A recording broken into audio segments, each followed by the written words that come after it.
Hello guys, welcome back to the blog. This is Arinder Bhatia back with you once again. So आज हम बात करने वाले हैं कि how to buy your first dream home in Canada. So इस पूरी वीडियो के अंदर हम शुरू से लेके एंड तक का प्रोसेस आपको डिस्क्राइब करेंगे कि वन बाय वन आपको किन किन चीजों के ऊपर वर्कआउट करना है अपने ड्रीम होम को अचीव करने के लिए कनाडा के अंदर। So let's start the video. सबसे पहले हम बात करेंगे आपके स्टेटस की। सबसे पहले जो आपके पास एक चीज होनी चाहिए वो है होना चाहिए पीआर या कैनेडियन सिटीजन, क्योंकि स्टेटस जो है कनाडा के अंदर बहुत मैटर करता है। अगर आप फॉरेन सिटीजन हैं, जैसे अगर आपके पास किसी और देश की सिटीजन है और आप कनाडा के अंदर एज अ वर्क वीजा या स्टूडेंट वीजा के ऊपर हैं, आप ले सकते हैं घर को, बट उसके अंदर आपको काफी सारे टैक्स इंप्लीकेशंस आते हैं। इसलिए बेटर यही है कि आप जो है पीआर हो कनाडा के अंदर या सिटीजन हो, वो आपको एक अच्छी फ्लेक्सिबिलिटी देता है बैंक्स के साथ भी, गवर्नमेंट के साथ भी, और हर तरीके के जो बेनिफिट्स हैं जो फर्स्ट टाइम होम बायर्स को दिए जाते हैं उनके लिए भी आप एलिजिबल हो जाते हैं। So make sure you are a PR और कैनेडियन सिटीजन। सेकंड, आपको चाहिए प्री अप्रूवल, जो कि आप डायरेक्टली बैंक से जाके भी ले सकते हैं और आपके पास मॉर्गेज ब्रोकर्स का भी ऑप्शन होता है। बैंक्स के पास जब आप जाके लेते हैं तो बैंक्स आपका क्रेडिट रन करते हैं। एवरी बैंक के पास आप लोग जाएंगे वो आपका क्रेडिट रन करेंगे। सो टॉप 5 जो बैंक हैं कनाडा के अंदर, चाहे वो टीडी है, आरबीसी है, स्कॉशिया है, सीआईबीसी है, जितने भी बैंक्स हैं आप उनके पास वन बाय वन जाएंगे कंपेयर करने के लिए। वो आपका क्रेडिट हिट करते रहेंगे और इससे क्या होगा कि आपकी क्रेडिट स्कोर जो है डाउन चली जाएगी। इस चक्कर में ना पड़ें। अगर आपको लगता है कि आपकी इनकम गुड इनफ है, आपको मॉर्गेज दिलाने में आपका क्रेडिट अच्छा है, so wait and contact the right mortgage broker. या फिर अगर आप किसी को बैंक में जानते हैं, before you hit your credit, before they gonna hit your credit, ask them कि give them the approx number. अगर वो कन्विंस हैं आप उस चीज से, उन नंबर से, देन ओनली आप उनके साथ प्रोसीड करें और अपना क्रेडिट चेक उनके साथ करवाएं। अगर नहीं है सो इन प्री अप्रूवल्स को अपने ना करवाएं, इनको एंड के लिए छोड़ दें। बाकी अगर आपको लगता है कहीं आपकी इनकम के ऊपर, आपके डेट के ऊपर कहीं कहीं कोई इंप्लीकेशंस हैं, कोई प्रॉब्लम्स हैं आपको लगता है, तो उसके लिए आप मेक श्योर करें कि आप अपना एक well educated, well good known trusted person जो है एक मॉर्गेज ब्रोकर, उनके साथ कांटेक्ट करें, उनको अपनी प्रोफाइल दिखाएं, ताकि वो जो है आपके लिए एक बेस्ट वैल्यू आपके लिए निकाल सकें। क्योंकि होता यह है, जब आप एक बैंक के पास जाते हैं तो वो सिर्फ बैंक ही आपको लेंड कर सकता है पैसा, लेकिन अगर आप मॉर्गेज ब्रोकर के पास जाते हैं, उनके पास जो है मोर देन 100 और कई बार तो मोर देन 200 लेंडर्स होते हैं उनके पास। आप तो जानते हैं सिर्फ 5-6 बैंक्स को, बट कनाडा के अंदर और भी बहुत सारे लेंडर्स हैं जो कि बैंक्स हैं और सेकेंडरी बैंक्स हैं, बी लेंडर्स हैं, प्राइवेट लेंडर्स हैं, हर टाइप की लैंडिंग अवेलेबल है। तो इसलिए अगर आप उनके पास जाते हैं तो वो आपको कोई ना कोई रास्ता बताने के लिए कोई ना कोई रास्ता आपको जरूर दे देते हैं। अब उसके बाद तीसरा जो पॉइंट है वो है आपकी डाउन पेमेंट का। अब बहुत सारे लोग इस चीज से ही परेशान है कि सर हमारे पास तो पैसे ही नहीं है, सर हमारे पास तो पैसे ही नहीं है। मुझे बहुत सारे बायर्स ऐसे मिलते हैं आजकल मार्केट के अंदर जो कि मुझे ये बोलते हैं, सर पैसे तो है नहीं तो हम अपना फर्स्ट होम कैसे बाय करें, हमारे पास सेविंग्स भी नहीं है। अच्छा, बहुत सारे लोगों को, उन लोगों से जब मेरी बात हुई तो उनको ऐसा लगता है कि उनको पता नहीं कितना सारा ही पैसा चाहिए, लाख 2 लाख डॉलर चाहिए। ऐसा नहीं है। कनाडा के अंदर अगर आप अपना फर्स्ट होम बाय कर रहे हैं तो as a first time home buyer जो है, आपको सिर्फ और सिर्फ 5% ऑफ द जो सेलिंग जो हाउस अमाउंट है उसका देना पड़ता है, 5% जो है। तो 5%, अगर आप $500,000 का हाउस बाय करने के लिए सोच रहे हैं, सो आपको सिर्फ $25,000 ही चाहिए, प्लस उसके बाद आपका जो थोड़ा बहुत क्लोजिंग कॉस्ट होगा जो कि $5,000 के आसपास है। सो अगर आपके पास $30,000 हैं तो आप अपनी फर्स्ट ट्रांजेक्शन जो है प्रोसीड कर सकते हैं। ये पैसे कई बार पूछते हैं कि कहाँ होने चाहिए। मेरे पास तो नहीं है सर, मेरे एक फ्रेंड के पास है मेरे पैसे, मेरे पेरेंट्स मुझे गिफ्ट कर रहे हैं। तो जी हाँ, अगर आपके पेरेंट्स या ग्रैंड पेरेंट्स के पास भी वो पैसे हैं तो आप एज अ गिफ्टेड मनी भी अपने बैक होम से या अपने कहीं भी पेरेंट्स वगैरह से, अगर वो विद इन कैनेडा में ही रहते हैं या किसी और बाहर किसी कंट्री में रहते हैं, उनसे एज अ गिफ्टेड मनी भी ले सकते हैं। आप उनको as a first time home buying के टाइम पे यूज कर सकते हैं।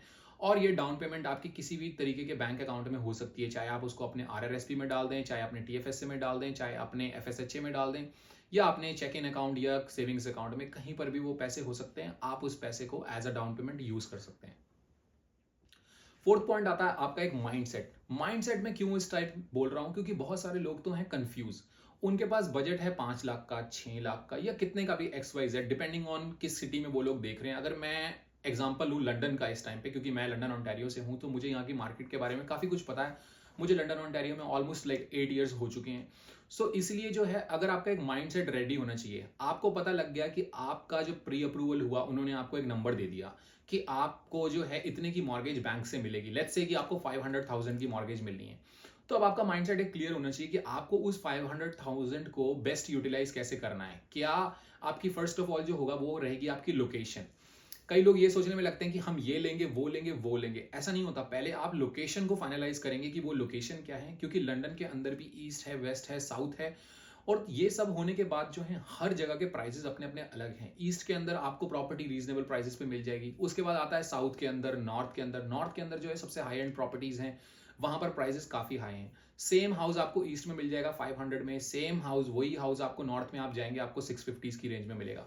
सो इसलिए हाउस के ऊपर या टाइप ऑफ हाउस के ऊपर जाने से पहले आप अपनी लोकेशन को जो है शॉर्ट करें, शॉर्ट लिस्ट करें, और जितना हो सकता है उसको स्मॉलर रखें लोकेशन को। ऐसा नहीं कि पूरे साउथ लंदन में कहीं पे भी मिल जाए। अगर आप अपने रियल्टर को इतना बताएंगे कि मुझे इस नेबरहुड के अंदर या इन इन इन स्ट्रीट्स के ऊपर जो है मुझे हाउस चाहिए, तो वो आपको एक बेटर एनालिसिस दे पाएंगे, वो आपको एक बेटर नंबर्स दे पाएंगे कि इस प्राइस रेट के अंदर हम आपको इस टाइप का हाउस दिला सकते हैं। सो अगर बात करें ईस्ट या साउथ या नॉर्थ की, इस टाइम लंदन के अंदर वैसे तो देखें डिटैच होम जो है 3-4 लाख से भी शुरू हो जाते हैं, बट एक अच्छा single family detach home with 1 car garage, 3 bedroom 2 bathroom, जो कि एक मोस्ट आइडियल कह लें कि हाउस है इस टाइम पे, वो आपको $500,000 के आसपास से स्टार्ट हो जाता है डिटैच होम। अब अगर आपकी लोकेशन फाइनलाइज होगी, इस माइंडसेट के अंदर आपको ये आता है कि जैसे मैंने आपको बताया कि आपकी लोकेशन फर्स्ट ऑफ ऑल आपके पास होनी चाहिए। जैसे ही आपके पास लोकेशन आ गई, आपके पास आपका बजट आ गया, अब आपको ये पता होना चाहिए कि उस प्राइस रेट के अंदर आपको क्या मिल सकता है। क्या आपको डिटैच मिल सकता है, या तो फिर आपको टाउन हाउस पे जाना पड़ेगा, या फिर आपको फाइनली जाके अपार्टमेंट जो है सबसे चीपर ऑप्शन है। सो अपार्टमेंट से स्टार्ट करते हैं। अगर आपका बजट $200-300,000 के आसपास है तो लंदन में आप अपार्टमेंट ले सकते हैं। अगर आपका 300 से लेके जो है 500 के बीच का बजट है तो आप टाउन हाउसेस भी ले सकते हैं। अगर आपका 500 से लेके और आपका XYZ कितना भी आगे का बजट है तो आप उसमें डिटैच होम प्रॉपर्टीज भी ले सकते हैं। तो आपका एक माइंडसेट रेडी होना चाहिए कि आपको किस टाइप की प्रॉपर्टी लेनी है। अगर आपको टाउन हाउस लेना है, अपार्टमेंट लेना है, या फिर आपको डिटैच लेना है। अच्छा, अगर आपको टाउन हाउस भी लेना है तो वो टाउन हाउस कैसा होना चाहिए। अगर आपको डिटैच लेना है तो डिटैच कैसा होना चाहिए। क्या सिंगल फैमिली बंगलो होना चाहिए, या फिर उसमें 1.5 स्टोरी होना चाहिए, या 2 स्टोरी होना चाहिए, बेसमेंट फिनिश होनी चाहिए, नहीं होनी चाहिए। ये काफ़ी सारे जो फैक्टर्स हैं वो आपके प्राइस को जो है इम्पैक्ट करेंगे।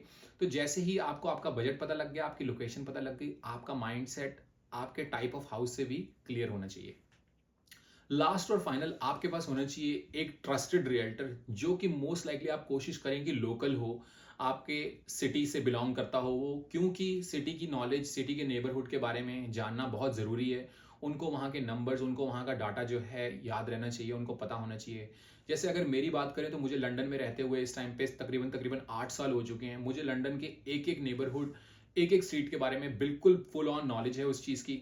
नंबर्स के बारे में बात करें तो मैथमेटिक्स जो है मेरा फेवरेट सब्जेक्ट है, तो नंबर्स के बारे में नॉलेज होना मेरा जो है एक बेस्ट मेरा स्किल सेट है। और नेगोशिएशन स्किल्स तो बैक होम से सीखते सीखते यहाँ पर बड़े हुए हैं। और अगर बात करते हैं लंदन ओंटारियो की, इसके अंदर ट्रस्टेड रियल्टर्स आपको कहीं भी मिल जाएंगे। टोटल जो लंदन की बात करें इस टाइम पे 2000 रियल्टर्स से प्लस हैं, और उसके अंदर 2000 रियल्टर्स, काफ़ी बार आप देखेंगे कि जो बहुत सारे रियल्टर्स हैं आपको फेक प्रोमिस भी करेंगे। तो ऐसे रियल्टर से भी आपको बचने की जरूरत है कि फेक प्रोमिस और ये बोल देना कि हाँ जी हो जाएगा, हाँ जी हो जाएगा। सिर्फ हाँ जी हो जाएगा से बात नहीं बनेगी। आपको उनसे पूछना पड़ेगा कि वो ऐसा क्या करेंगे कि हो जाएगा। अगर वो आपको प्रॉमिस कर रहे हैं कि वो आपको $3 लाख के अंदर कुछ दिला देंगे, या $5 लाख के अंदर कुछ दिला देंगे, या मॉर्गेज भी अप्रूव हो जाएगी, या ये भी हो जाएगा, या वो भी हो जाएगा, तो उससे आप ये जरूर पता लगाएं कि ये ऐसा कैसे बोल रहे हैं। क्या उनके पास कोई इस चीज का डाटा है, क्या किस पॉइंट बेसिस पे वो बोल रहे हैं। कई बार ऐसे मैंने रियल्टर्स देखे हैं, ऐसे मैंने मॉर्गेज एजेंट्स देखे हैं जो आपको as a first time home buyers अपने अंदर ट्रिक करने के लिए, डील बनाने के लिए, पैसा कमाने के लिए आपको उसके सेल के अंदर ऐड कर लेते हैं। बाद में जब क्लोजिंग की बारी आती है, आपको पता लगता है कि आप किसी प्राइवेट लेंडर या बी लेंडर्स के पास जाते हुए आपका इंटरेस्ट रेट 6-7% से ऊपर जा रहा है। तो आप ऐसे में ना फंस जाएं। तो किसी भी पॉइंट पे बिलीव करने से पहले you ask question. You are a first time home buyer, you gonna be ended up having hundreds of doubts about buying a house, about the process of the mortgage, about the closing cost, and this and that. So make sure that real estate agent will gonna give you an answer and he's available to give you an answer. ऐसा भी ना हो कि आपका agent जो है आपका कभी फोन ही नहीं उठाता है। सो ऐसा करना आपके लिए बहुत जरूरी है कि आपके डाउट्स जो हैं क्लियर रहने चाहिए। अगर मेरी पर्सनली बात करें तो मैं हाउसेस को सेल करने या बाय करवाने से पहले कस्टमर्स को जो है, अपने क्लाइंट्स को जो है कंसल्ट करता हूं। मेरा काम कंसल्टेशन का है, ना कि सिर्फ सेल को बढ़ाना या सिर्फ सेल को बनाना। उसके लिए मैंने अभी रिसेंटली की अगर बात करें तो मैंने विद इन 2 मंथ्स के अंदर अंदर 4 to 5 ट्रांजेक्शन्स जो हैं मेरी क्लोज हो चुकी हैं। तो इन ट्रांजैक्शन के अंदर सिर्फ ऐसा नहीं था कि बायर ने मुझे कहा और मैंने फटाफट ढूंढ के उनको ये लो जी चिपका दिया कुछ। जैसी उनकी नीड्स थी, जो उनका बजट से था, उसके अंडर ही मैंने जाके उनके लिए नेगोशिएट करके इवन मल्टीपल ऑफर्स की सिचुएशन के अंदर भी हमने प्राइस नेगोशिएट किए हैं। तो आपको क्लियर माइंडसेट रहना बहुत जरूरी है और ऐसा रियल्टर रहना कि जो ठंडे दिमाग से जो है ये देखे कि किस पे कितना ऑफर है। इस टाइम मार्केट के अंदर जो प्रॉपर्टीज लगी पड़ी हैं, बहुत आप देखेंगे कि प्रॉपर्टीज लगी हुई हैं, आपका रियल्टर बोलेगा कि 6 लाख की प्रॉपर्टी है, चलो चलो बाय कर लेते हैं, 590 की आपको दिला देते हैं। राइट अवे उस डिसीजन को लेने से पहले आप अपने आपका जो है माइंडसेट उस चीज के अंदर प्रिपेयर करें और प्लस आप ये देखें कि उस एरिया की डेमोग्राफिक के अंदर कितने हाउसेस पिछले कुछ दिनों के अंदर या पिछले कुछ मंथ के अंदर सेल हुए हैं, क्योंकि प्राइस के अंदर बहुत सारी फ्लक्चुएशन नहीं देखने को मिलती है विद इन लास्ट 1 क्वार्टर के अंदर, आप कह लें विद इन लास्ट 3-4 मंथ्स के अंदर।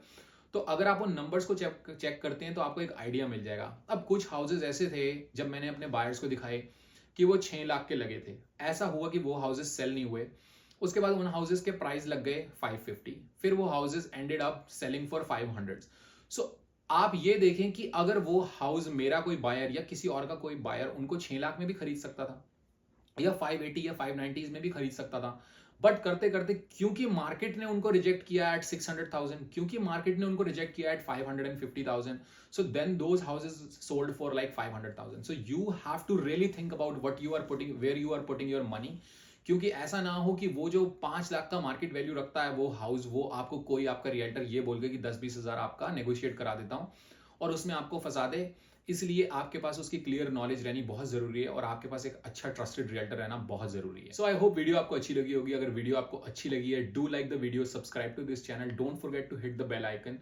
और अगर इस पूरे टॉपिक से रिलेटेड आपको कहीं भी कोई भी क्वेश्चन है और मैं मिस कर गया हूं आपसे, तो आप मुझे रीच आउट कर सकते हैं मेरे फोन नंबर पे 5196306407, या फिर आप मेरी इंस्टाग्राम आईडी पे भी मुझे मैसेज कर सकते हैं जो कि है HRD_भाटिया।